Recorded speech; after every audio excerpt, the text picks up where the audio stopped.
Subhanaka la ilma lana illa ma 'allamtana innaka antal alimul hakim.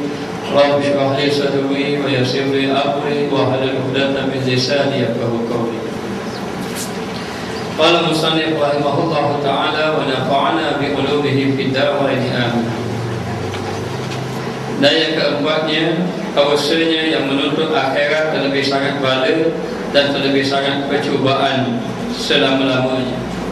Jadi yang menyebabkan seseorang itu boleh sabar di hadapan ujian Allah Ta'ala, hendaklah dia memahami bahawa apabila seseorang itu ingin mencari akhirat, apabila seseorang itu ingin mencari agama Allah Ta'ala, melakukan amal ibadat, maka Allah Ta'ala akan uji dia. Jadi kita nak naik ke puncak kepada Allah, mengenal Allah, mendekatkan diri dengan Allah, maka Allah Ta'ala akan uji kita. Bagaimana kita nak naik bukit, bukan senang nak naik bukit, nak naik gunung yang tinggi. Kadang-kadang banyak halangan, banyak ujian, banyak cubaan. Maka sesiapa yang ingin mendekatkan diri dengan Allah, Allah Ta'ala akan uji. Sama ada diujinya dengan orang yang hampir dengannya, ataupun diujinya dengan orang-orang yang di luar daripadanya, seperti orang-orang kampung, masyarakat, sahabat handal, jiran tetangga, ataupun diuji dengan harta benda, ataupun diuji dengan penyakit yang menimpa atas dirinya, ataupun diuji dengan hilang semangat untuk nak menjalani kehidupan. Ini semua ujian. Maka tidak ada manusia yang tidak ditimpa ujian, kecuali semuanya akan diuji oleh Allah Ta'ala. Maka tujuan Allah Ta'ala uji kita, liyabluwakum ayyukum ahsanu amala. Allah Ta'ala nak tengok kita ni amalan kita, benarkah kita benar-benar ikhlas di sisi Allah. Kalau tidak diuji, tak tahu ikhlas macam mana ikhlas. Semua katakan Allah Ta'ala berlaku. Tapi bila diuji, baru kita tahu adakah kita ni benar-benar kerana Allah ataupun sebaliknya. Maka kita hendaklah memahami, orang yang menuntut akhirat, orang yang menuntut agama, orang yang ingin mendekatkan dirinya kepada Allah, maka terlebih sangatlah percubaannya, terlebih banyaklah dia ujian. Semakin kita dekat, semakin banyak ujian. Sebab itu orang-orang soleh melihat, kalau dia banyak ujian, maka dia bersyukur pada Allah. Kerana apa? Itu jalan dia senang dekat dengan Allah. Tapi kalau dia tidak kena ujian, kadang-kadang dia bimbang, takut dia semakin jauh dengan Allah Ta'ala. Dan ujian ini akan ditimpa selama-lamanya. Tidak ada manusia yang dia boleh berkata sampai masa habis dah ujian, saya sudah berjaya, sudah tidak ada ujian. Tidak. Bahkan akan diterus ujian. Kerana syaitan tidak akan meninggalkan kita kecuali hinggalah kita mati. Maka akan diuji kita, ujian supaya kita ni jadi lemah semangat. Kadang-kadang diuji dengan orang-orang yang beriman juga, sama-sama beriman. Dia dengki kita, dia khianat kita, dia ini nak marah pada kita. Kadang-kadang diuji dengan orang munafik yang menzalimi kita, mengkhianati kita. Kadang-kadang diuji dengan orang-orang kafir. Diuji dengan orang-orang kafir yang cuba maknanya nak membunuh kita ataupun seumpamanya. Kadang-kadang diuji dengan syaitan yang melemahkan semangat kita. Akhirnya kita pun jadi malas nak beribadat kepada Allah Ta'ala. Maka kita kena faham itu ujian yang Allah Ta'ala berikan kepada kita sebagai jalan kita untuk mendekatkan diri kepada Allah. Dan orang yang ada ia kepada Allah Ta'ala itu terlebih hampir, maka adalah masaibnya di dalam dunia ini terlebih banyak. Maka orang yang dekat dengan Allah ini, orang yang kembali pada Allah, dekat dengan Allah, maka dia ni hampir dengan Allah. Maka bila dia hampir dengan Allah, dia akan banyak masaib, musibah-musibah. Masaib ini musibah-musibah. Nabi SAW bersabda, "Man yuridillahu bihi khairan yusib minhu." Sesiapa yang Allah Ta'ala ingin berikan kepadanya kebaikan. Kalau Allah Ta'ala nak beri kebaikan, Allah Ta'ala nak beri pahala, dia beri musibah. Allah Ta'ala nak beri syurga, dia beri musibah. Orang yang boleh masuk syurga ni bukan orang yang duduk senang atas ke dunia, duduk gila-gila rehat-rehat saja, biasa ditimpa ujian, macam-macam ujian, halangan demi halangan, sehinggalah dia menjadi orang yang sabar. Jadi sabarlah yang menyebabkan dia ni masuk dalam syurga. Tapi nak sabar ni mesti ada ujian. Kalau ada ujian, sabar apa? Maknanya maka dia kena sabar. Bila dia sabar di atas musibah-musibah yang Allah Ta'ala timpa, maka dia akan dimasukkan ke dalam syurga. Maka dikatakan yang dekat dengan Allah, semakin dekat, semakin banyak ujian yang Allah Ta'ala timpakan. Allah Ta'ala uji kepada kita. Maka lihatlah kepada para Nabi, lihatlah para sahabat, mereka diuji dengan ujian yang begitu dahsyat. Seorang tabi'in, dia kata, kamu sempat dengan Nabi, dia kata kepada para sahabat, cuba kamu cerita bagaimana kamu dengan Nabi. Kata sahabat Nabi, kami ini bersama Nabi, kami berhijrah dengan Nabi, kami semayang dengan Nabi, kami duduk dengan Nabi, kami pun duduk bersama dengan Nabi. Lalulah orang tabi'in, seorang sahabat tabi'in ni orang tak sempat dengan Nabi. Dia lahir, Nabi wafat dah. Dia sempat jumpa dengan sahabat Nabi. Sahabat Nabi ni dia sempat duduk sezaman dengan Nabi. Jadi bila sahaja tabi'in kata, oh untungnya kamu duduk dengan Nabi, kalau aku duduk dengan Nabi, aku nak buat lebih pada kamu tadi. Lalu sahabat kata, kamu jangan kata macam tu, kerana kami golongan sahabat diuji dengan ujian yang berat. Ada sahabat kami yang dihiris daging sikit demi sedikit. Ada sahabat kami yang maknanya bermandian darah, dihempak batu di atas dadanya. Ada di kalangan kami yang mereka itu diuji dengan kehilangan habis harta benda dan sebagainya. Maka itu ujian yang Allah Ta'ala beri kepada para sahabat. Maka begitulah, kenapa sahabat berat ujian? Dan dia dekat dengan Allah, dekat dengan Nabi. Maka siapa yang dekat dengan Allah, siapa yang dekat dengan Nabi, dia memang banyak ujian. Itu memang biasa. Hanya kita kena sabar. Ujian ini memang daripada Allah, dia nak menguji kita. Maka siapa yang semakin dekat, maka dia banyak ujian. Di sini kita kena faham, jangan kita rungut, kenapalah saya ujian bertipu-tipu, lepas satu-satu. Kenapalah sakit saya tidak sembuh-sembuh, kenapalah masalah saya tidak selesai-selesai. Maka yang paling penting, kita mesti dekat lagi dengan Allah.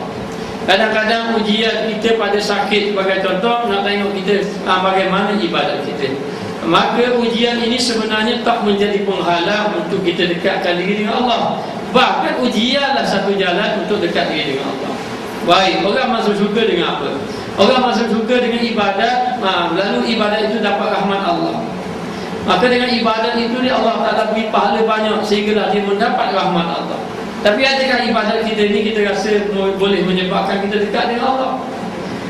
Boleh jadi dekat dengan Allah dengan cara musibah. Boleh jadi. Namun kita jangan minta musibah, kerana kita tidak mampu menanggung musibah. Hanya kita menyerahkan diri kepada Allah. Apabila ditimpa musibah, maka ingatlah itu semuanya datang daripada Allah Ta'ala. Allah Ta'ala dia kasih, dia beri ujian. Kerana kita memang sifat hamba ini tak kena ujian, tak ingat Tuhan.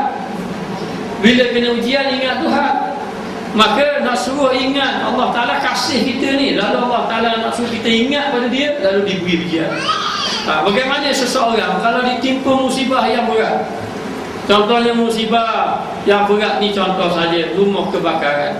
Bila rumah kebakaran, anak pula meninggal, mati dalam kebakaran, harta benda hilang, akhir sekali tak ada apa. Apa yang kita ingat masa tu?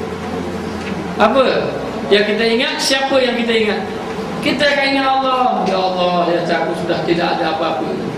Selama ni kita berasa kita ada harta lah, kita ada anak lah, kita ada keluarga lah, kita ada macam-macam kita ada. Tapi bila Allah Ta'ala uji, barulah kita ingat aku sudah tidak ada apa-apa.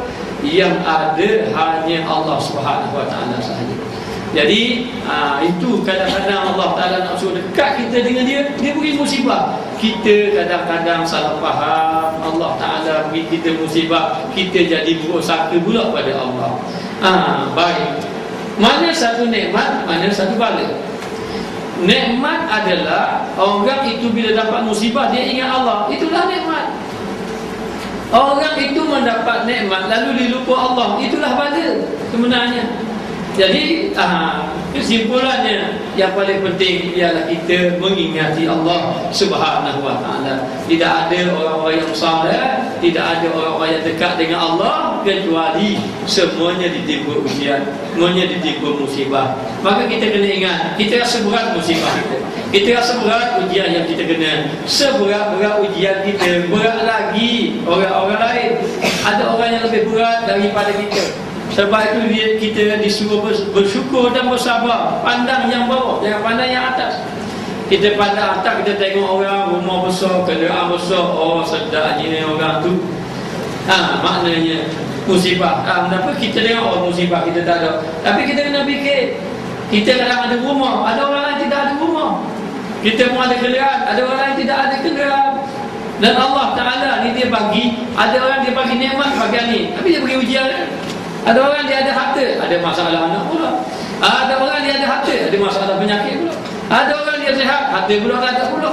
Ada orang ada harta, kemudian ada kesihatan, tidak ada ilmu pula. Orang ada ilmu, macam-macam Allah Ta'ala akan beri ujian masing-masing. Dan ujian itu melihat kepada kedudukan hamba tadi. La yukallifullahu nafsan illa wus'aha. Allah Ta'ala tak timpa satu yang berat yang kita tak tanggung. Tidak ada hari ini Allah Ta'ala tak syariatkan sembelih anak, sebagaimana Nabi Ibrahim disyariatkan sembelih anaknya Nabi Ismail. Yang disuruh sembelih korban lembu ataupun binatang-binatang yang boleh dikorbankan. Itu ujian. Tapi Allah Ta'ala uji para Nabi disembelih anak. Apa yang dilakukan oleh Nabi Ibrahim dengan Nabi Ismail? Nabi Ibrahim dan Nabi Ismail tunduk patuh apa yang Allah Ta'ala perintahkan. Ini ujian Allah Ta'ala beri. Dan Allah Ta'ala beri kepada Nabi-Nabi dengan ujian yang berat. Sedangkan Nabi itu adalah orang yang dekat dengan Allah Subhanahu Wa Ta'ala. Lalu dikatakan di dalam dunia ini itu lebih banyak atasnya. Maknanya siapa yang dekat dengan Allah, dia banyak ujian. Sangat-sangat. Tiadakah engkau dengar, tidakkah engkau mendengar, kita mendengar sabda Nabi SAW, asyaddun nasi bala'an al-anbiya'u summal ulama'u al-amsalu fal-amsalu. Terlebih sangat manusia itu kena bala. Maknanya manusia yang banyak kena bala, banyak-banyak kena bala adalah golongan yang pertama anbiya, nabi-nabi. Walaupun disebut nabi-nabi di situ termasuk juga dengan para rasul-rasul. Maka nabi-nabi dan rasul-rasul ini mereka adalah orang yang dekat dengan Allah. Dekat dengan Allah, tetapi ujiannya berat. Nabi Musa bersamanya siapa? Bersamanya Firaun. Firaun ni zalim. Zalim tidak zalim, dia sembelih hidup manusia 30,000 orang. Itu Firaun, tercatat dalam kitab tafsir. Dia sembelih hidup begitu lah. Zalim tidak zalim, maknanya membunuh manusia ikut dah saja. Begitu juga dengan Namrud. Maknanya siapa yang tak ikut Namrud mati kelaparan. Kerana segala makanan dia pegang belaka. Kemudian orang kena sujud dia, ataupun orang kena tunduk pada dia, orang kena ikut dia. Begitu keadaan. Maknanya, maka Allah Ta'ala uji para Nabi ini duduk dengan orang-orang yang zalim, dan ujian mereka sangat berat para Nabi ini. Namun demikian mereka adalah golongan yang sabar. Jadi Nabi ini orang yang dekat dengan Allah. Jadi kalau kita fikir akal, anak yang paling kita sayang, yang dekat dengan kita tak beri susah dia. Maknanya dah dia telefon kita nak 100, kita beri 200. Maknanya kalau masuk kita ayah 200, kita sayang ke dia, kita beri 200. Maknanya sebab dia dekat dengan kita. Itu kita kadang-kadang kita ni, Masya Allah, kalau kita sayang ni kadang-kadang kita beri apa yang dia nak, padahal itu membinasakan dia. Sebenarnya Allah Ta'ala kasih kepada para rasul, para Nabi. Tapi apa yang berlaku pada para rasul, para Nabi, Allah Ta'ala beri ujian yang berat. Kalau cerita Pak Nabi Muhammad SAW, tak ada nak cerita. Ujian ni begitu berat. Kadang-kadang kita baca, Masya Allah. Kalau kena pulau, Nabi teruk lagi kena pulau. Kalau kena boykot, Nabi teruk lagi kena boykot. Kalau kena hina, Nabi teruk lagi kena hina. Sampai dakwah Nabi ni sampai berdarah. Jubah ni warna putih tukar jadi merah. Darah mengalir sampai ke bumi. Maknanya Nabi tengok-tengok sujud, Abu Jahal ambil bangkai binatang yang busuk, yang kotor, lepas atas balik. Lepas atas balik. Balik Nabi kotor-kotor. Fatimah duduk sapu sambil berkata, apa salah ayah saya? Sambung lah. Maka Anbiya, para nabi-nabi dan juga para rasul-rasul, rasul-rasul, nabi-nabi gitu Allah Ta'ala beri ujian. Maka supaya kita faham bahawa kita ni siapa, jauh dengan Allah, rasa banyak maksiat, banyak dosa. Adakah Nabi ni banyak ujian? Maka demikianlah. Jalan kadang-kadang dekat dengan Allah, jalan ujian. Jangan lari, jalan dekat dengan Allah, jalan ujian. Bukan jalan senang-senang. Maka Allah Ta'ala akan menimpa ujian. Maka sebagaimana contoh Nabi-Nabi, Nabi Nuh.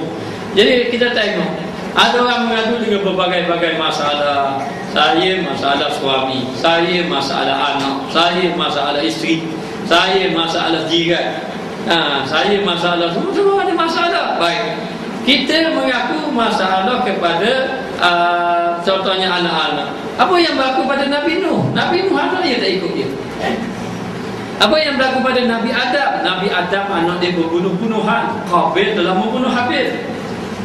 Nabi Nuh begitu juga. Maka demikian Allah Ta'ala telah memberi contoh. Memberi contoh, ada yang macam ni, ada yang macam ini. Maka demikianlah berlaku kepada kita, akan diberi ujian. Itu pun kalau kita tengok ujian kita, kita rasa besar ujian kita. Oh, banyak ujian aku. Banyak apa kalau kita tengok dengan Nabi-Nabi. Tengok dengan Nabi-Nabi, tengok dengan orang-orang yang soleh. Masya Allah, sedikit kita punya dakwah pun tak ada lagi siapa berdarah. Nabi siapa berdarah. Dah di pulau hebat, sehinggalah Nabi Yunus kena pulau siapa mengajuk dia. Malah dakwah pada umat dia, naik perahu pergi kat laut, akhir kali kena telan diikat. Maknanya dah berdakwah orang takut terima. Nabi Nuh berdakwah siang malam. Inni ta'autu qaumi lailan wa nahara falam yazidhum du'ai illa firara. Ya Allah, pangadu pada Tuhan. Ya Allah, ya Tuhan, aku dakwah dah kepada kaum aku siang malam. Maknanya Nabi itu dia berdakwah siang malam. Falam yazidhum du'ai illa firara. Tidak bertambah dakwah aku kepada mereka itu, kepada dakwah aku, kecuali pakat lari belaka. Mana illa firara ni mana kecuali mereka lari. Mengadu, maknanya mengadu pada Allah Ta'ala. Mengadu pada Allah apa? Mengadu pada Allah. Dah mengadu pada Allah pun padang dah 950 tahun dakwah. Kita kalau mengajar 3 bulan tak ada orang, malah lalu. Maknanya. Tapi Nabi Nuh 950 tahun ataupun hampir 1000 tahun berdakwah. Masya Allah, 1000 tahun. Kadang-kadang nak tarik seorang kat 100 tahun baru dia seorang ikut dia. Siapa. Nabi Nuh alaihissalam. Satu hari dia kumpul orang. Oh, suka Nabi Nuh. Wahai Nuh, kamu ceritalah, kami nak dengar belaka ni. Oh, suka Nabi Nuh. Maknanya dakwah Nabi Nuh sudah diterima dah, sebab orang pakat nak dengar belaka. Lalu Nabi Nuh duduk di tempat tinggi. Ketika Nabi Nuh saja menyampaikan khutbah, menyampaikan dakwah dia, tiba-tiba orang pakat tutup telinga belaka. Dia ambil baju ni, dia angkat tuduh kepala, dia tutup telinga. Maknanya kemudian dia lari. Guana perasaan kita. Maknanya tapi tetap dakwah, tidak lemah semangat. Itu ujian Allah Ta'ala timpa. Jadi ujian itu besar. Maknanya maka macam-macam ujian yang Allah Ta'ala timpa, itulah jalan nak dapat pahala. Kadang-kadang pahala ujian ini lebih besar daripada pahala ibadat kita. Pahala ibadat kita macam mana? Sikit je kita tu pun mujur kalau dapat sikit. Akad takbir dapat keringat dah. Akad takbir tu bagi akad takbir. Mengaji Quran baru baca semuka, balik sebelum lah tau. Hamba lagi tu. Jadi gitu. Cakap ni pengalaman diri sendiri. Jadi nak beritahu lemahnya ibadat. Jadi pahala-pahala ibadat kalau dibandingkan kadang-kadang dengan pahala apa? Dengan pahala ujian musibah ni, Masya Allah. Pahala ujian musibah ni lebih besar, dengan syarat seseorang itu sabar. Allah Ta'ala berfirman, innama yuwaffas sabiruna ajrahum bighairi hisab. Siapa yang benar-benar sabar di atas ujian, maka Allah Ta'ala beri pahala tanpa hisab. Banyak pahala dia bila dia benar-benar sabar. Lalu dikatakan di sini, lepas daripada anbiya, para nabi, kemudian al-ulama, yakni ulama-ulama, ulama-ulama ini juga orang yang dekat dengan Allah. Ulama yang macam mana? Ulama yang takut dengan Allah. Ulama ni, ulama-ulama ni dia ada 4 jadi ulama. Satu dia panggil ulama istilah. Dia hanya beritahu istilah saja. Sabar, kena tahan diri daripada benda yang kita tak suka. Oh, sabar. Habis kena ke dia mengamuk 2 kali betul kan? Itu dia panggil istilah. Istilah maknanya boleh tahu, dia boleh khabar habis kau kan. Bahkan tulis buku pun dia boleh tulis buku. Khabar dia tajuk apa nak tulis, boleh tulis tak? Tapi benda yang dia tulis itu tidak ada pada diri dia. Itu dipanggil ulama istilah. Maka alim lah dia, alim dengan istilah. Walaupun dia boleh jawab macam-macam persoalan, walaupun dia boleh tulis buku, walaupun apa, tapi akhlak tidak ada pada dia. Akhlak dia sama dengan orang awam. Sama aja dengan orang awam. Ini dipanggil ulama istilah. Yang kedua, ulama kaedah. Ulama kaedah ni dia ajar orang aja. Dia dapat apa? Jadi macam mana dia boleh tahu? Macam mana kita nak sabar? Oh, kita nak sabar ni kita kena banyak berzikir.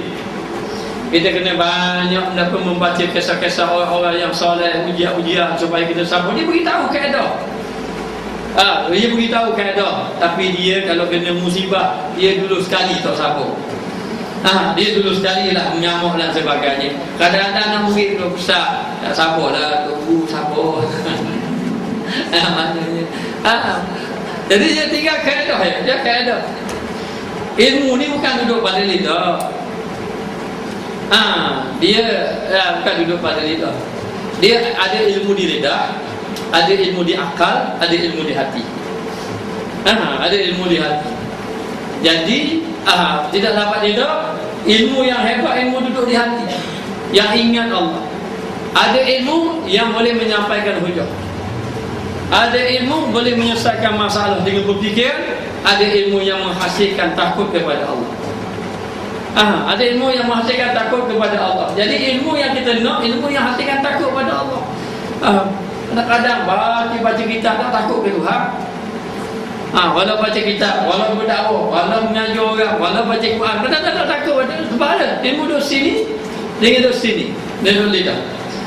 Ada orang kampung saja nak pergi luar negara, belajar negara-negara tak pernah belajar, pandai baca kitab lah, tak pernah baca kitab, tak pandai pun. Tapi takut pada Allah.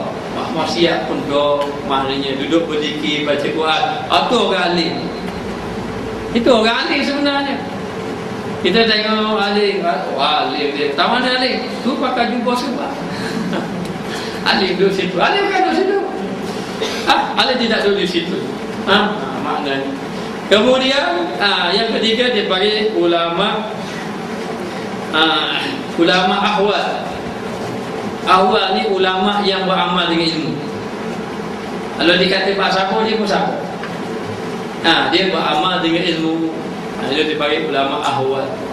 Kadang-kadang Sapo itu duduk diri dia saja. Orang belajar dengan dia pun tak terkesan mana juga. Kadang-kadang terkesan, kadang-kadang tidak. Ini dia panggil ulama ahwal, tapi dia beramal dengan ilmu. Ada yang cakap Pak Sapo, memang dia Sapo. Dan yang keempat dia panggil ulama sir. Ulama sir ni yang mengetahui rahsia-rahsia hati manusia. Ulama sir ini dipanggil guru mursyid. Ulama ahwal ini kadang-kadang dipanggil dengan murabbi. Murabbi maknanya orang yang boleh mentarbiyah. Adapun ulama istilah dengan ulama kaedah itu dipanggil tukang cerita. Tukang cerita saja. Tidak ada istilah nak benda. Jadi begitulah.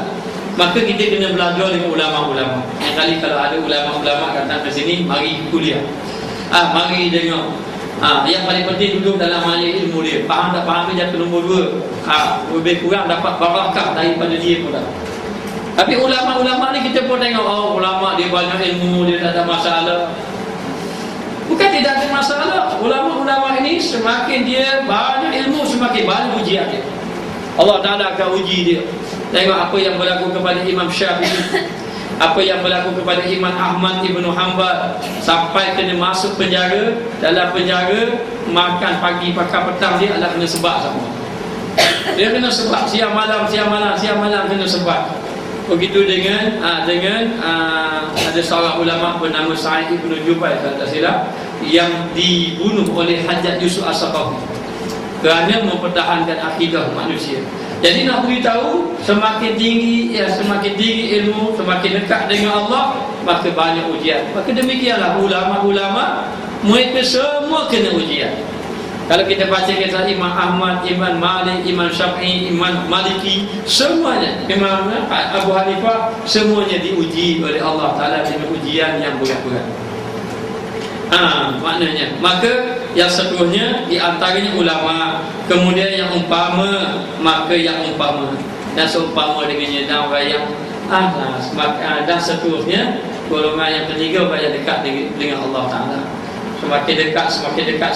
Siapa yang dekat dengan Allah? Para nabi. Siapa yang dekat dengan Allah? Para ulama. Siapa yang dekat dengan Allah? Orang soleh. 3 golongan ini boleh beri syafaat dekat negeri akhirat.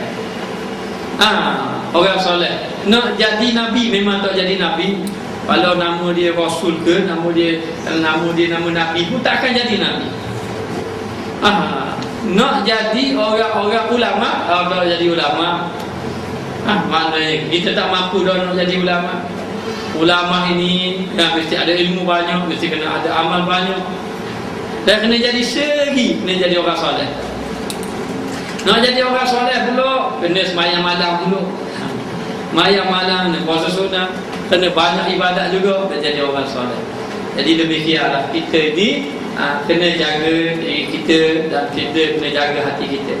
Ujian-ujian ini kena lihat itu datang daripada Allah. Walaupun zahirnya kita tengok, maknanya zahirnya dengan sebab orang buat khianat kita, orang buat zalim kita, orang buat fitnah kita, itu zahir. Hakikatnya Allah Ta'ala saja nak tengok kita je. Kita sabar ke, kita tidak sabar. Kalau kita sabar, alhamdulillah. Kalau kita tidak sabar, kita adalah orang yang rugi. Kerana orang yang sabar ni seolah-olah depan dia syurga dah, pintu dah terbuka dah, tiba-tiba dia tak sabar, tertutup pintu. Jauh pula dia dengan Allah Ta'ala. Maka dikatakan di sini, dan juga masaib. Kat mana?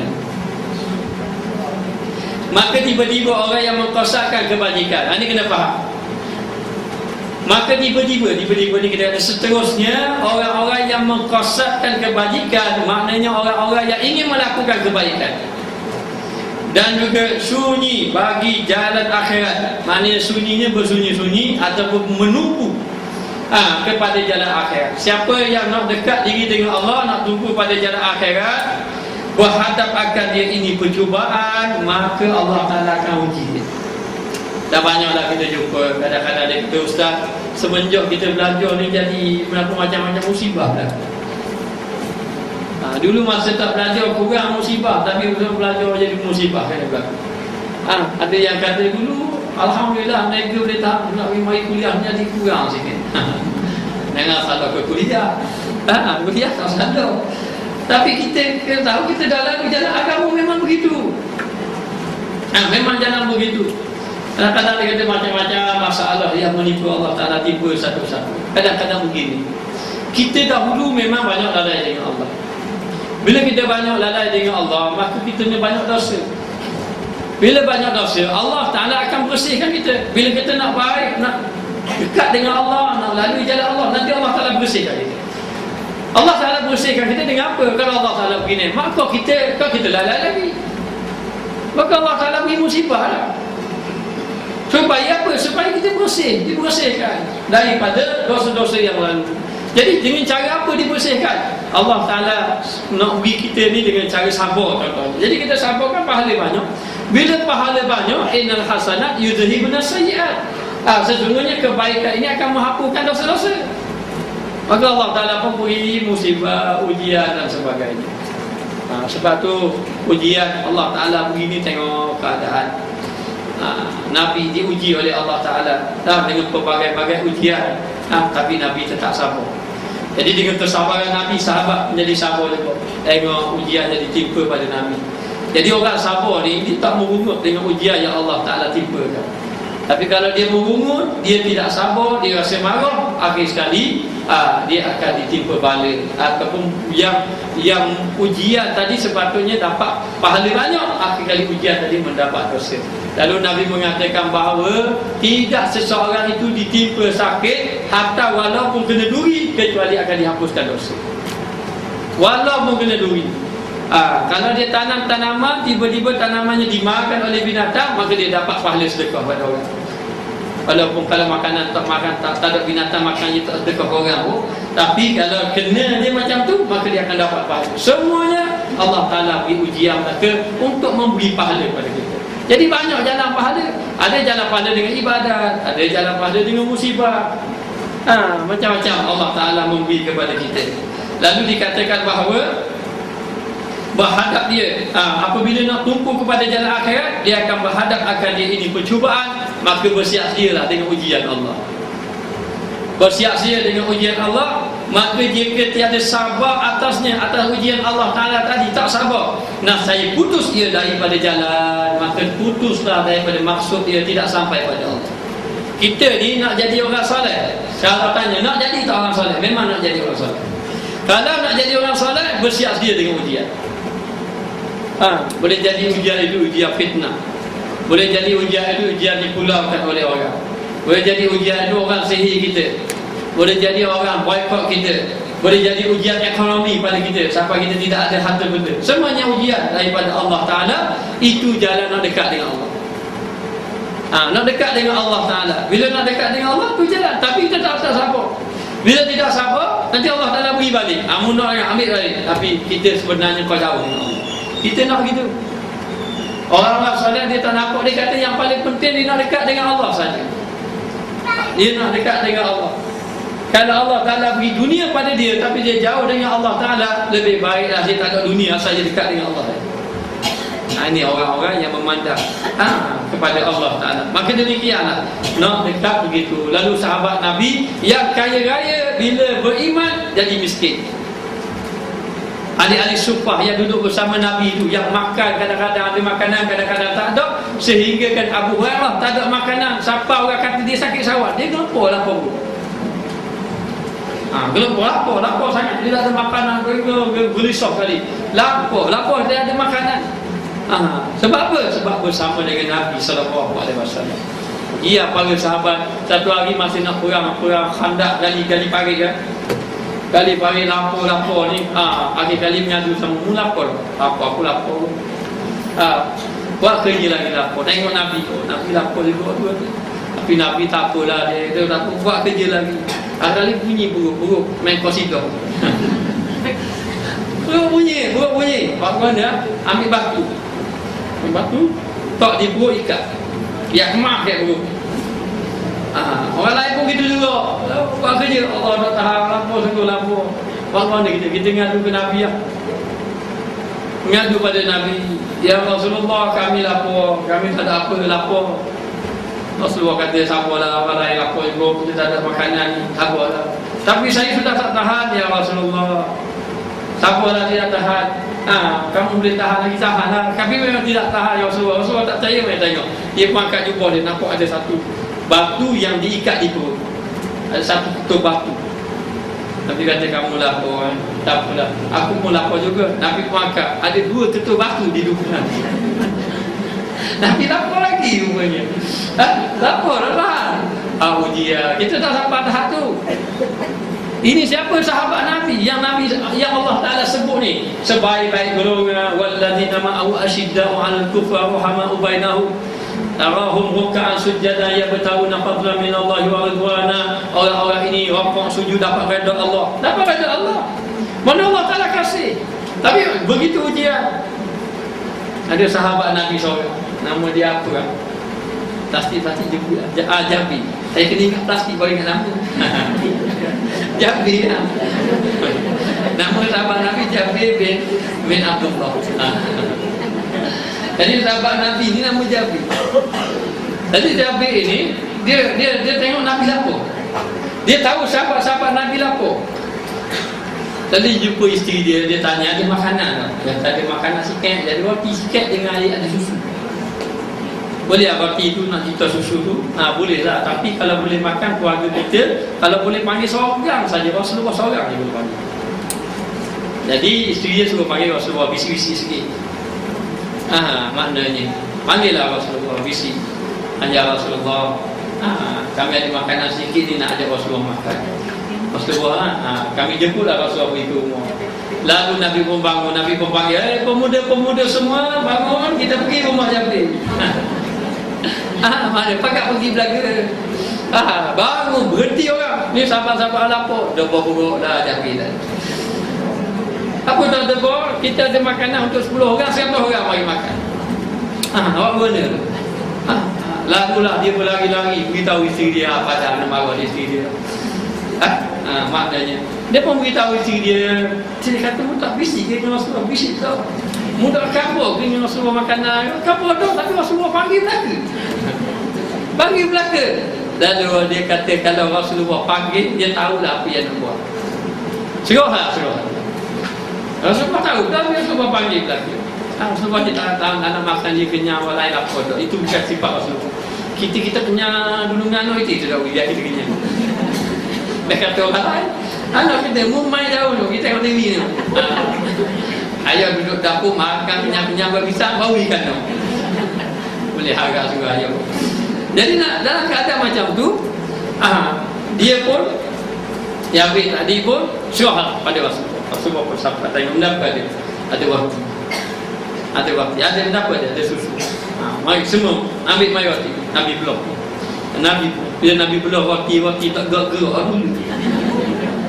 Saya teh gerak sama. Kalau kita belum hak dulu Allah, dak kita dah uci dah.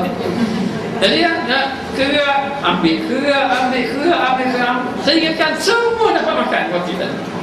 Kemudian ada susu pula. Jadi bila susu pula ada satu bekas susu. Jadi Nabi celup ke tangan dia. Memang jangan buat gitu. Bila Nabi celup ke tangan, lepas tu ada air tu, dan maka dia suruh cedok seorang-seorang. Cedok, semua dapat minum. Baru pula diberi kepada keluarga Jabir dan Rasulullah makan kenyang sekali. Sebab itu dalam Islam, kalau kita nak ajak orang makan, kita makan kenyang sekali. Tapi kita simpang dulu takut odak. Simpang dulu takut odak. Ni yang ayam ni ada simpang rokok habis-habis. Patut orang mai ada kita. Ni marah pula orang apa mari lewat kan. Tak beritahu. Maka demikian Allah Taala beri kepada hamba-Nya. Maka kita dikatakan di sini seseorang tadi akan diuji oleh Allah. Kalau tidak sabar, terputuslah dia, tiada boleh ibadahnya. Maka tiada boleh, yakni tiada boleh ibadah. Tanya lupa dah ibadah. Jumpa seorang kemarin dia kata kita ni susah. Dia kata tak ada benda, tapi tak ajak buat susah. Sebab kalau kita mikir susah, kau susah dia kata. Emang apa susah? Mari mikir dah kerja benda tadi. Hari-hari malah fikir susah-susah lah. Kita kerja apa-apa yang ada, cukup-cukup saja. Tapi Tuhan ni pandai pula. Tuhan memang maha pandai. Orang cakap nak orang mana? Pandai macam mana? Jadi anak bila kita tak ada pitih, tidak minta. Dia jadi pandai lagi tu. Dia jadi pandai lagi tu. Maknanya. Jadi memang sebab kita kena lihat itu Allah Ta'ala berlaku begitu. Dan Allah Ta'ala tidak zalim, alhamdulillah. Maka dikatakan bahawa di sini, maka jangan membimbangkan kamu percubaan itu daripada ibadat kamu. Walaupun kita ditimpa musibah, walau bagaimana keadaan musibah, sama ada musibah anak-anak, suami, ataupun suami musibah isteri, ataupun musibah harta benda, ataupun musibah kena fitnah, ujian dan sebagainya, pastikan ibadat kita tidak terganggu. Teruskan ibadat. Bahkan dikatakan oleh orang-orang yang soleh, ujian inilah yang menguatkan ibadat kita. Kadang-kadang kalau tak kena fitnah, tak kena ujian, kita tak munajat pun malam-malam dengan Allah.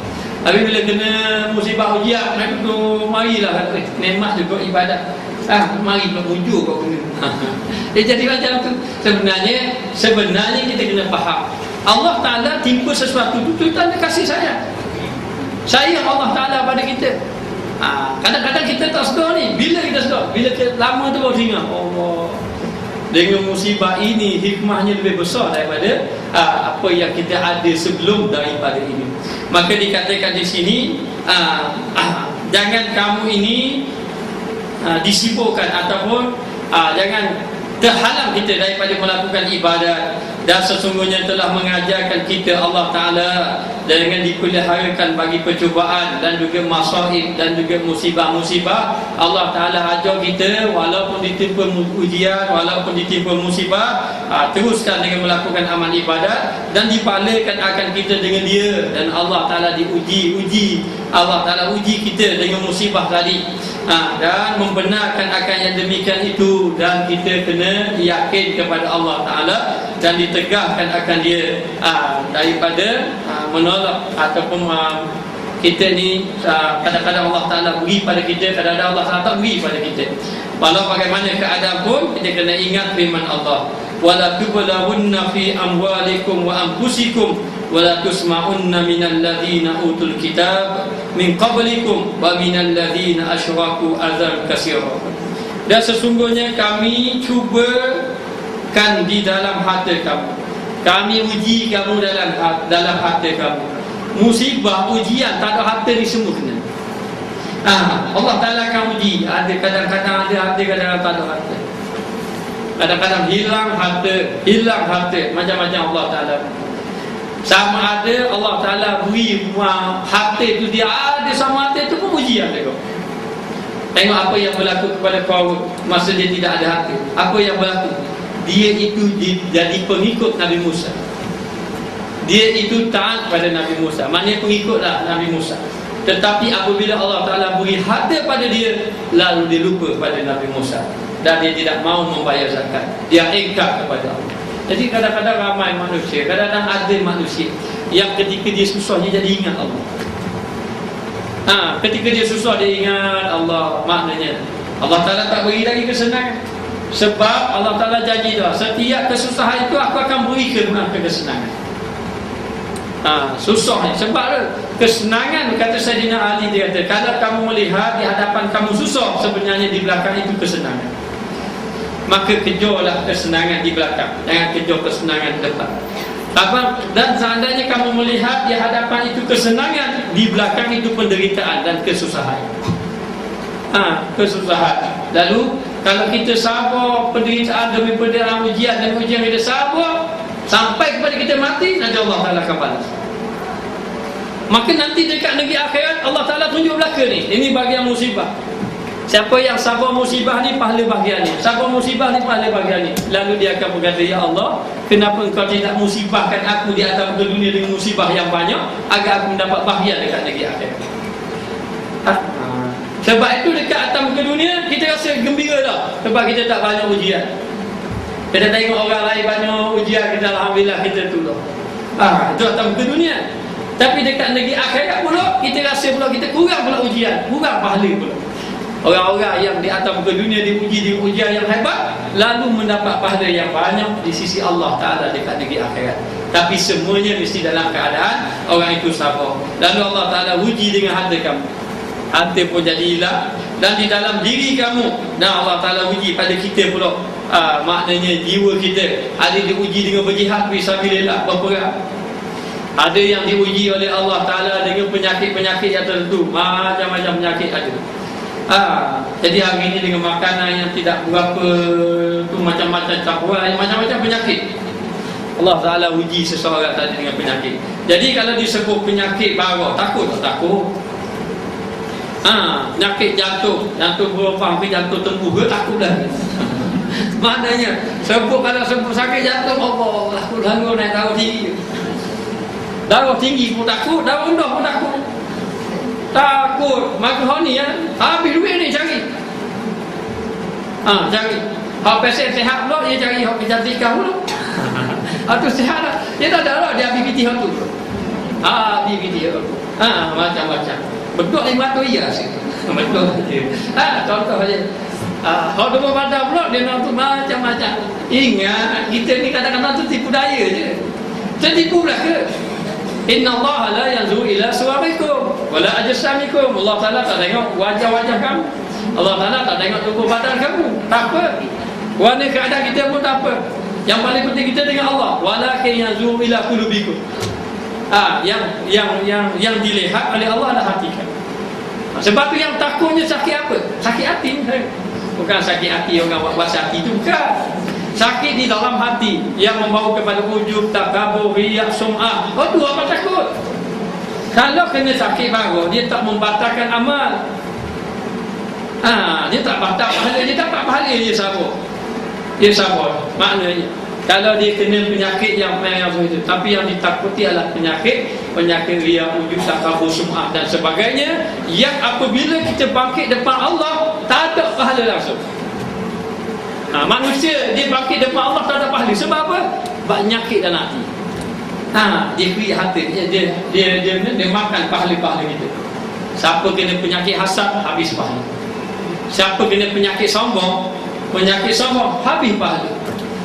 Maka demikian kita dikatakan bahawa ujian kadang-kadang kena zahir, kena batin. Lalu dikatakan bahawa diri kamu dan senyap dengar kamu daripada mereka yang kami datangkan kitab. Kamu telah mendengar daripada mereka yang orang-orang yang kami beri kitab, yang terdiri daripada ahli-ahli kitab, daripada orang-orang yang terdahulu daripada kamu. Mana orang yang terdahulu daripada Nabi Muhammad, dan daripada mereka yang musyrikun, daripada orang yang musyrik, akan kesakitan yang amat banyak dengan perkara-perkara yang menyakiti yang sangat banyak. Jadi demikianlah Allah Ta'ala kata kepada Muhammad, kepada kita semua, kamu tak dengar ke orang-orang yang aku telah memberi kitab kepada mereka, dan diberi ujian yang begitu banyak kepada mereka, terdiri daripada orang-orang yang terdahulu. Jadi sekarang ini begini, semakin kadang-kadang dengan semakin banyak ilmu ataupun semakin dekat dengan Allah, semakin banyak ujian. Kalau dia nak lari dah kita, maknanya sebab itu boleh jadi juga pertambahan musibah itu dengan pertambahan iman kita. Jadi kita nak tambah iman, nak tambah iman, kadang-kadang dengan mana musibah. Maka tak ada jalan. Kalau kita nak iman tambah tapi musibah tambah, nak jaya mana kita tak boleh. Tidak boleh. Saya nak bertambah iman, saya nak jadi orang soleh, tapi saya tambah musibah. Boleh begitu? Tak boleh.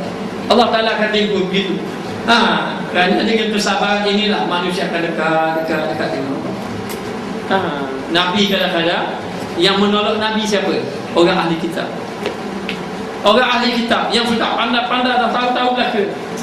Ni yang tolak Nabi. Ni yang kata kepada Nabi. Ini yang menjauhkan kepada Nabi. Ini yang menyakiti Nabi. Maka demikianlah kita disuruh kita banyakkan bersabar. Dan firman Allah, wa in tasbiru, ada buah patutnya, wa in tasbiru wa tattaqu fa inna dzalika min azmil umur. Dan jika sabar, yakni jika kamu sabar dan kamu takut, jika kamu sabar dan kamu bertakwa kepada Allah, maka bahawasanya yang demikian daripada pekerjaan yang cita-cita, yang demikian pekerjaan yang utama, yang diharapkan ataupun yang menjadi keutamaan. Jadi yang keutamaan bagi kita ialah sabar dan juga bertakwa kepada Allah Ta'ala. Sebab bila Allah Ta'ala timpa apa-apa, kita kena balik pada Allah. Itu je sabit dengan takwa. Takwa kepada Allah Ta'ala. Jangan balik bila Allah Ta'ala minta musibah, kita jadi kau jauh dengan Allah Ta'ala dengan melakukan maksiat. Nabi masa ketika Nabi kena sihir, dan dapat tahu, sahabat dapat tahu bahawa orang Sianu bin Sianu telah mensihir Nabi. Lalu sahabat Nabi minta izin supaya nak balas balik orang tadi. Maknanya kalau boleh nak pukul, kalau boleh nak bunuh orang ni kerana menyakiti Nabi. Nabi mengatakan bahawa aku dibangkitkan bukan untuk melakukan kejahatan kepada orang lain. Kalau nak balas boleh balas, tapi Nabi tidak mau balas. Nabi boleh sabar. Sabarnya Nabi ketika kena lempar batu sampai berdarah. Ketika lempar batu sampai berdarah, malaikat tawar nak angkat bukit, lempar atas penduduk Taif. Nabi tidak izin. Nabi tahu, biarlah yang buat dia, biarlah. Tapi harap-harap anak cucu dia itu beriman. Saya baca dalam kitab lain, Nabi doa untuk dia, Allahumma ufir qaumi. Ya Allah, ya Tuhanku, ampunkanlah kaum aku.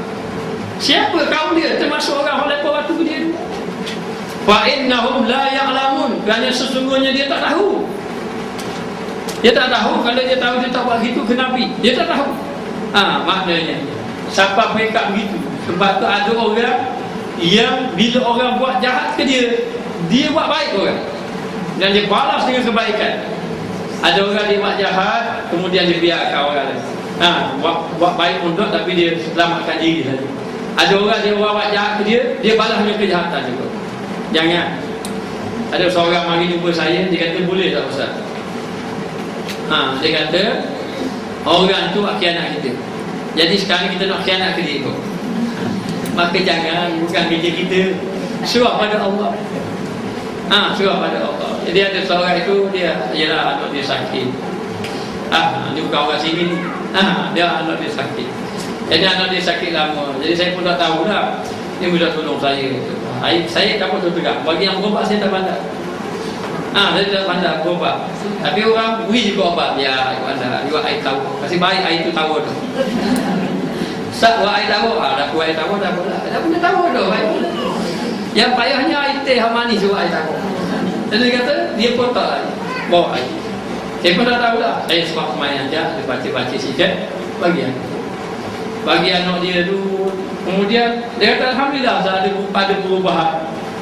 Bersyukur pada Allah. Saya memang bukan tak promo, bukan. Lepas tu nak habis air atau pula air. Orang tak pula. Tak apalah. Itu pun sama. Dia sama. Kemudian ada perubahan anak dia. Ada perubahan. Lama-lama tak tahu lah. Tidak tahu lah. Tak ada apa-apa. Sedang lama-lama tidak ada apa-apa. Tiba-tiba mari pula. Dia kata buat pula Ustaz. Apa-apa pula buat. Akhir sekali dia pakat dengan saya. Dia minta saya. Dia kata dia dah tahu dah siapa buat dia. Siapa buat saya. Gini Ustaz, kita baca ayat biar baru. Dia pakat dengan kita pula. Dia suruh kita buat pula. Kalau ni kena datang pada kita. Maknanya. Jadi saya kata ke dia tu, saya tak pandai. Benda-benda gini saya tidak mahu terlibat. Saya tak mahu terlibat benda-benda yang macam ni. Orang buat dosa pada kita jangan balas dengan dosa juga. Maknanya sebab bila orang buat dosa pada kita, orang buat zalim, orang buat khianat kepada kita, di sisi akhirat orang yang mendapat keuntungan ini diberi keutamaan di antaranya orang yang kena zalim. Orang yang kena zalim, Allah Ta'ala akan beri bahagian-bahagian. Sebab tu datang ke dunia, orang buat zalim kita tak boleh balas. Orang zalim kita. Tapi siapa balas? Allah Ta'ala balas. Kalau Allah Ta'ala tak balas datang ke dunia, Allah Ta'ala balas ke akhirat. Balasnya dengan hati kata, kita jangan minta biar orang tu, biar kita minta orang tu biar kena balas, jangan. Kita minta biar Allah Ta'ala beri. Ada pun kerana dia kita kena balas, itu tu Allah Ta'ala yang mendatangkan. Sebab Ibrahim bin Adham, masa orang tanya dia tu, dia jawab. Dia jawab betul. Orang tu tanya, kat mana tempat-tempat yang tenang-tenang? Dia kata kubur. Dah betul tak? Orang mari tanya, yang tanya tu askar sebenarnya, askar. Saya tanya dia, boleh saya tanya kat mana tempat yang tenang-tenang? Jadi dia kata di kubur. Ada kubur tempat pagi tak ada? Kubur betul lah dia. Lalu orang tu askar, dia marah, dia pukul kat tadi. Bila pukul tadi, ketua pada orang tadi tu, askar juga yang ketua tadi nampak. Dia pun marah, kenapa kamu pukul dia? Dia kata dia kena sabar. Saya tanya kat mana tempat yang tenang, dia jawab kubur. Jawablah di pantai Batu Burung. Contohnya di Taman Anggolia itu bandar, di Bongbongvilla, apa lah itu di kubur. Marah kawan, marah. Lalu dikata jangan marah ke dia. Allah Ta'ala yang datang ke dia ni sebagai satu ujian atas diri dia. Maknanya. Lalu dikatakan di sini, kalau kamu betul-betul sabar, itulah yang sebaiknya. Dan maka seumpama firman Allah Ta'ala, seolah-olah Allah Ta'ala berkata demikian, seolah-olah. Tetapkan kamu akan diri kamu, yakni tetapkan pendirian kamu, kukuhkan iman kamu, kuatkan iman kamu atas bahawasanya tiada, yakni mesti, tiada itu mesti bagi kamu daripada bagai bala. Mana kamu mesti tahan dari pelbagai bala. Mana kuatkan diri kamu, kuatkan iman kamu, tahan. Memang kita kena menghadapi bala, tapi jangan cari bala. Kita kalau kita kena tahan bala tadi. Jika sabar kamu, maka kalau kamu sabar di atas ujian tadi. Sebab tu dia kata kalau orang sabar ni orang yang dekat dengan Allah. Orang yang dekat dengan Allah, orang yang banyak sabar daripada banyak ibadat. Ada orang dia banyak ibadat, dia dekat dengan Allah. Tapi ada orang banyak sabar, dia dekat dengan Allah. Yang banyak sabar itu lebih dekat dengan Allah Ta'ala daripada orang yang banyak ibadat. Sebab apa? Sebab sabar dengan ketaatan, dengan sabar dengan musibah, mana besar pahala? Sabar musibah ni lebih besar pahala. Sabar ketaatan kita boleh sabar lah. Pagi-pagi hujan-hujan gini, batu juga mayat, ngatur-ngatur pun. Maknanya sabar. Tapi musibah belum tentu. Kadang-kadang dengan musibah kita jadi tak boleh sabar. Jadi kalau orang tu betul-betul boleh sabar, boleh sabar. Apatah lagi bila jatuh ditimpa tangga, rumah pula utuh atas kepala. Maknanya jatuh dan timpa baru, rumah pula jatuh atas kepala pula. Jadi nak beritahu, bila bertimpa-timpa macam tu, Masya Allah. Maka kalau orang tu boleh sabar, dia kata jika sabar kamu, maka kamu itu laki-laki. Oh, laki-laki dah orang ada cerita. Jadi kalau tak sabar itu bukan lelaki, bukan laki-laki. Kalaulah kamu itu sabar, maka kamu itu laki-laki. Dia orang kuat macam mana nak jawab? Maka yang dikatakan tu kalau kamu sabar, kamu ada rijal. Rijal ini memang perkataan rijal ini laki-laki. Maknanya orang yang benar-benar kuat iman. Sebab tu dikatakan orang memanglah dicontohkan lelaki, tapi bukan kata lelaki saja, melibati perempuan. Sebab lelaki ini ar-rijalu qawwamuna 'alan nisa. Lelaki inilah pemimpin bagi kaum wanita. Sebab tu lelaki yang memimpin sebenarnya. Tapi ada juga lelaki kadang-kadang dia pejabat, dia pengarah, tapi di rumah isteri dia agak basuh baju. Basuh juga baju kan? Di mana-mana basuh baju, dah basuh lagi, basuh baju. Baru nak start kereta balik, basuh pinggang. Pinggang. Ya Allah. Jadi macam tu. Nak orang ni? Isteri-isteri gasta. Bini-bini gasta. Dan dia nak beritahu, maka kamu itu lelaki rijal, yakni orang yang kuat iman. Lalu dikatakan orang yang sabar. Orang yang sabar ataupun dikatakan orang yang kuat. Orang yang kuat itu adalah orang yang dapat menahan sabar. Ataupun dapat menahan kemarahan apabila dia nak marah. Jadi orang yang kuat itu juga orang yang dapat tahan kesabaran apabila ditimpa musibah. Itu sabar. Masing-masing ada bahagian. Kalau isteri, suami sabar, ada bahagian suami. Kalau suami, isteri sabar, ada bahagian isteri. Maka demikianlah keadaannya. Masing-masing dia kata kena sabar. Dan adalah cita-cita kamu, cita-cita laki-laki. Mana cita-cita ni harapan kamu, keinginan kamu ni, keinginan lelaki-lelaki ataupun orang-orang yang hebat, ataupun dipanggil pahlawan. Kamu ni orang pahlawan, orang yang hebat. Apabila kamu ini dapat sabar ujian musibah, itu orang hebat. Orang hebat ni orang yang boleh sabar. Boleh sabar. Sebab tu ada kisah dalam kitab Hikmah dulu. Yang kisah dia dapat isteri dia kata umur dia macam-macam. Jadi isteri dia kata macam-macam, dia sabar je. Satu hari kawan dia pergi rumah dia. Ketuk-ketuk salam keluar apa yang isteri pada kawan dia. Dia pun tanya, boleh saya jumpa si Anu kawan dia lah. Dia kata, gimana? Pergi buru dia masuk daftar. Suami saya ini dia mula start. Dia pun kata suami macam-macam. Kacau gimana dia kata. Dia kata tentang suami macam-macam suami dia. Jadi terkejutlah kawan dia dengar. Tiba-tiba suami dia balik. Sikit ambut dah takut. Suami dia balik. Tahu tak suami dia balik? Habis keluar dari hutan, di sebelah suaminya ada harimau. Ada harimau. Jadi dia ambil kayu ni. Kayu apa ni? Kayu tak bukan kereta, kayu api. Kayu api lah. Kayu api. Kayu api ni, patutnya dia pikul, dia tu atas belakang harimau. Harimau yang tolong pikul. kawan dia mari mikir, Masya Allah, harimau yang gangah, yang bekeh, mu boleh hina isteri kau dia tahu kau. Maknanya kata-kata lalu dah dia boleh takutlah. Lepas tu lama tu dia pun lari dia. Kemudian lama tu dia pergi rumah kawan dia balik. Rumah kawan dia pergi salah tengok-tengok muka orang perempuan lain pula. Perempuan lain pula. Lalulah dia pun tanya, boleh jumpa siang kawan dia. Kata tak ada. Gimana pergi berburu? Saya kali kau. Nah kamu ni? Saya isteri saya. Isteri saya, isteri dia. Isteri pada isteri baru maknanya. Lepas tu dia pun tanya, dia nak tanya, macam mana suami kamu? Suami saya alhamdulillah, aku syukur dengan apa yang ada. Bagus. Tiba-tiba suami dia balik, tak ada harimau semua. Harimau tak ada. Harimau tak ada. Lalu dia bercakap, dahulu aku tengok kamu ni bawa harimau tu sebelah. Dia kata ketika aku sabar dengan isteri aku, Allah Ta'ala hantar pertolongan. Penolong aku adalah harimau. Tapi bila sahaja Allah Ta'ala gantikan aku isteri yang baru, yang sabar, lalu harimau tu lari daripada aku. Lepas tu jangan beten-beten sangat, nanti suami buat ada harimau. Baru tahu.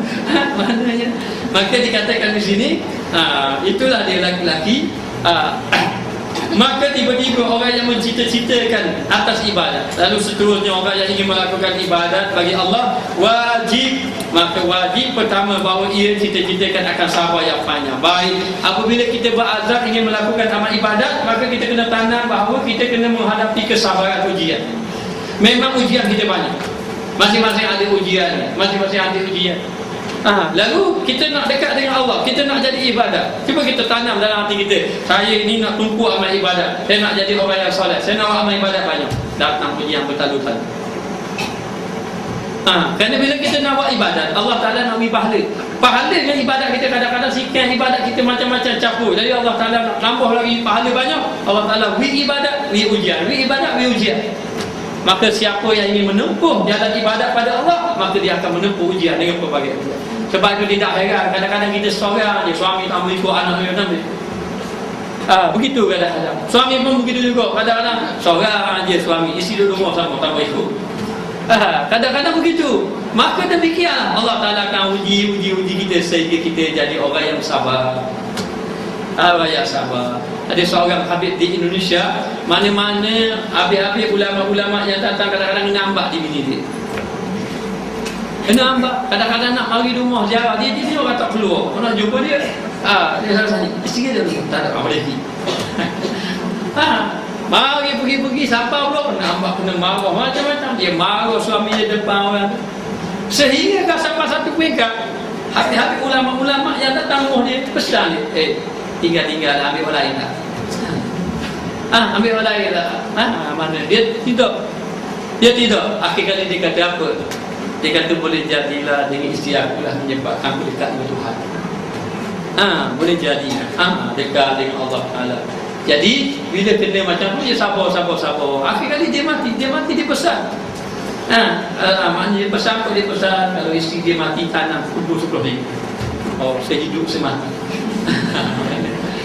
Maknanya walaupun isteri dia begitu, kadang-kadang dia dapat, akhirnya isteri pun lepas dia wafat itu, isteri jadi orang yang baik, jadi soleh, jadi sabar. Maknanya jadi sekarang ini tu ujian Allah Ta'ala. Bila kita nak dekat diri dengan Allah, yang pertama kita kena sabar. Dia kata atas sabar yang panjang, dan ditetapkan dirinya atas meninggalkan akan dia musyaqqah yang besar-besar. Kita kena tetap, kita kena tinggalkan musyaqqah. Ada halangan-halangan, musyaqqah ni halangan-halangan yang besar-besar, kita kena harungi juga, tinggalkan. Ataupun dengan dikatakan jangan musyaqqah ini yang besar-besar, yang berturut-turut akan timbul satu pas satu selesai. Mari mikir pas satu-satu.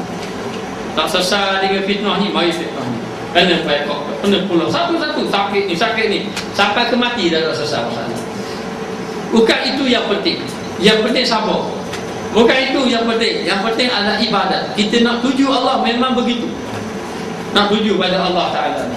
Memang begitu. Maka bila kita nak tuju, maka Allah Ta'ala akan tipu satu. Jangan kita gelincir, jangan kita lemah semangat. Kita teruskan beribadat kepada Allah Ta'ala, lagi berkekalan hingga mati, hinggalah pada mati. Tak selesai masalah. Kita tak akan selesai masalah hingga selesai mati. Akan bertipu-tipu masalah. Sebab itu kita kena pandang Allah. Bila pandang Allah, hati kita jadi tenang sedikit. Dan bila tipu musibah, semakin kena musibah, dekatkanlah diri kita kepada Allah. Moga-moga Allah Ta'ala beri pertolongan kepada kita. Allah. Bismillahirrahmanirrahim. Rabbana zalamna anfusana wa illam taghfir lana wa tarhamna lanakunanna minal khasirin. Allahumma alimna ma jahilna, Allahumma rzuqna ilman nafi'an wa zidna fahman thayyiban. Ya Allah, ya Tuhan kami, jadikanlah kami orang yang sabar atas musibah-Mu ya Allah. Jangan Kau timpakan ujian kepada kami sesuatu yang kami tidak mampu menangguhnya ya Allah. Ya Allah, ya Tuhan kami, selesaikan segala masalah kami ya Allah. Jadikanlah anak-anak kami anak-anak yang saleh, isteri-isteri yang salehah, suami-suami yang saleh ya Allah. Satukanlah ahli keluarga kami ya Allah. Dekatkanlah kami semua kepada-Mu ya Allah. Ampunkanlah kami ya Allah. Kami hamba-Mu yang banyak lalai kepada-Mu ya Allah.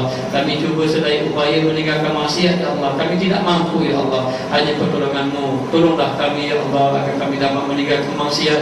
Tolonglah kami ya Allah agar kami dapat meninggalkan maksiat. Tolonglah kami ya Allah agar kami dapat meninggalkan maksiat ya Allah. Berilah keberkatan orang yang berada dalam ilmu ini ya Allah, dan ahli keluarga kami semua ya Allah. Ya Allah, ya Tuhan kami, campakkan rasa cinta kami kepada-Mu ya Allah. Campakkan rasa cinta kami kepada baginda Rasulullah sallallahu alaihi wasallam, dan kepada ahli keluarga kami ya Allah. Lembutkanlah lidah kami dalam membaca Al-Quran ya Allah. Berilah keberkatan kepada rezeki kami ya Allah. Jadilah kami berbaik-baik di antara satu sama lain ya Allah. Jadikanlah kami orang yang memaafkan kesalahan orang lain ya Allah, dan Engkau ampunkan segala dosa-dosa kami. Rabbana atina fid dunya hasanah wa fil akhirati hasanah wa qina adzabannar. Wa sallallahu ala sayyidina Muhammad wa ala alihi wa sahbihi wasallam. Walhamdulillah.